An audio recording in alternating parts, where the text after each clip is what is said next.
2024ஆம் ஆண்டு நாடாளுமன்ற தேர்தலில் புதிய தமிழகம் கட்சியினுடைய சார்பாக நான் அதிமுக, தேமுதிக மற்றும் எஸ்டிபி உள்ளிட்ட கூட்டணி கட்சியினுடைய ஆதரவோடு தென்காசி நாடாளுமன்ற தொகுதியிலே போட்டியிட்டேன். இந்த தேர்தலில் 2,39,480 வாக்குகளை மக்கள் அள்ளித் தந்திருக்கிறார்கள். எதிர்பார்த்த வெற்றியை இந்த தேர்தலில் ஈட்ட முடியாவிட்டாலும் கூட தமிழ்நாடு எங்கும் ஒருதலை பட்சமாக அமைந்துவிட்ட இந்த தேர்தலில் காசு, பணம், இலவச பொருட்கள் எதுவுமின்றி நேர்மையாக மக்களை சந்தித்து கொள்கை கோட்பாடுகளை, செயல் திட்டங்களை எடுத்து சொல்லி அரசு இயந்திரத்தினுடைய ஆளுங்கட்சியினுடைய அனைத்து விதமான முறைகேடுகளையும் சதிகளையும் முறியடித்து 2,39,000 வாக்குகள் பெற்றிருப்பது என்பதே இது ஒரு மகத்தான வெற்றியினுடைய அறிகுறிதான். எப்பொழுதுமே வெற்றி என்பதை தேர்தலிலே பெறக்கூடிய வெற்றி என்பதை மட்டுமே வைத்து யாரும் கணக்கிலே கொள்ளவும் கூடாது.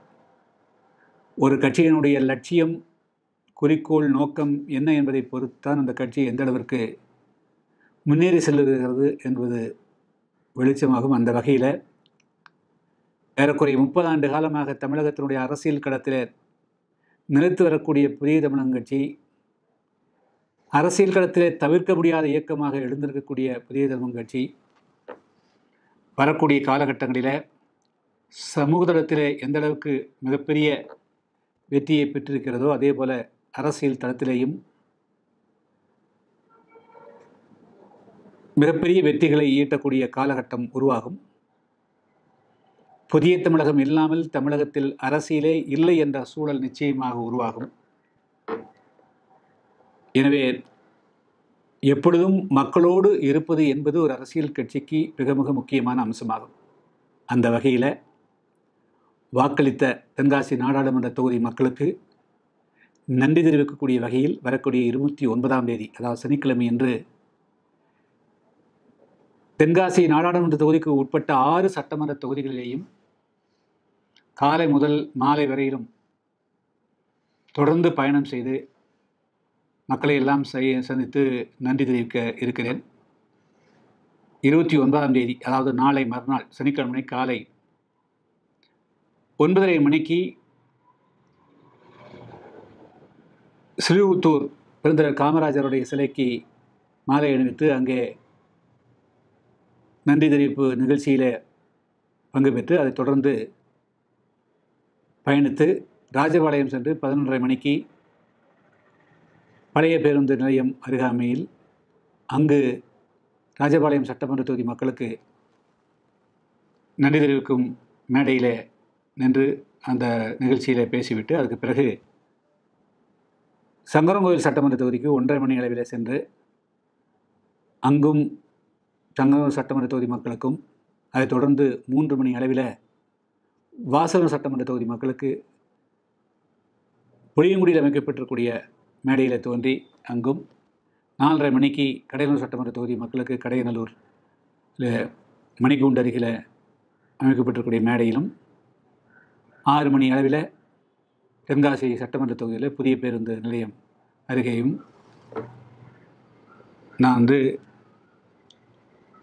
தென்காசி நாடாளுமன்ற தொகுதி மக்களுக்கு நன்றி தெரிவிக்கக்கூடிய கூட்டத்திலே பங்கு பெறுகிறேன். இதில் புதிய தமிழகம் கட்சியினுடைய 6 சட்டமன்ற தொகுதிக்கு உட்பட்ட அனைத்து நிர்வாகிகளும் திரளாக கலந்து கொள்ள வேண்டும். ஒவ்வொரு பகுதியிலையும், ஒவ்வொரு சட்டமன்ற தொகுதியிலையும், அதாவது ஸ்ரீவில்லிபுத்தூர், ராஜபாளையம், சங்கரன்கோயில், வாசநல்லூர் சார்பாக புளியங்குடியில் நடைபெறக்கூடிய, அதே போல் கடையநல்லூர், தென்காசியில் நடைபெறக்கூடிய அனைத்து கூட்டங்களையும் திரளாக நம்முடைய தொண்டர்களும் மக்களும் கலந்து கொள்ளக்கூடிய வகையில் இப்பொழுதே ஆயத்தமாக கேட்டுக்கொள்கிறேன். அதே போல் கூட்டணி கட்சியை சேர்ந்தவர்கள் அதிமுக, தேமுதிக, எஸ்டிபி நிர்வாகிகளும் இந்த நன்றியுறுப்பு நிகழ்ச்சியில் திரளாக கலந்து கொள்ளுமாறு அன்புடன் கேட்டுக்கொள்கிறேன். முதற்கட்டமாக நகர்ப்பகுதிகளில் ஒரே நாளில் இந்த 6 கூட்டங்களிலும் கலந்து கொண்டு அதுக்கு பின்பு அடுத்த கட்டமாக கிராமத்தோறும் அனைத்து கிராம மக்களையும் சந்திப்பதற்கு நேரடியாக வருவேன். எனவே 29ஆம் தேதி தென்காசி நாடாளுமன்ற தொகுதி மக்களுக்கு நன்றி தெரிவிக்கும் அந்த கூட்டங்களிலே திரளாக அனைத்து பொதுமக்களும் கலந்து கொள்ளுமாறு அன்புடன் கேட்டுக்கொள்கிறேன். நன்றி, வணக்கம். புதிய தமிழகம் கட்சியினுடைய நிர்வாகிகள் இந்த நிகழ்ச்சியில் கலந்து கொள்வதற்கு இப்பொழுதே தங்களை ஆயத்தப்படுத்திக் கொள்ளுங்கள் என்று கேட்டுக்கொள்கிறேன்.